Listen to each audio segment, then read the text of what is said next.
అమ్మవారు నవ్వితే పువ్వుల నవ్వులు దాసులైపోతాయట. అంత ఆనందంగా ఉండి అంత అందంగా నవ్వాలి.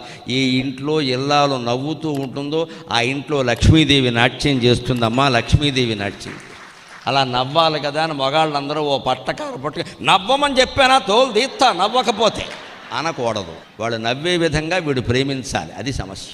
ప్రేమిస్తే ఎందుకు నవ్వరు? పెత్తనం చేస్తే నవ్వుతారేటి? పొద్దున్న నవ్వమని చెప్పాను కదా 6:30కి బుద్ధి లేదు అంటే ఎవడు నవ్వుతాడండి? నవ్వడానికి టైం పెడతావా? ఆవిడ ఎప్పుడు నవ్వుతూ ఉండేలా చూడరాదా? స్త్రీలు అల్ప సంతోషులమ్మ. ₹1 ఇవ్వడం ముఖ్యం కాదండి.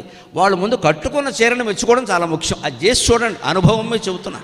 మీరు 10,000 పెట్టి చీర కొనక్కల, వాళ్ళు ఏదో కట్టుకున్నారు కదా, కట్టుకో అద్దరిందయ్యా అనని ఇంకేం అక్కలేదు.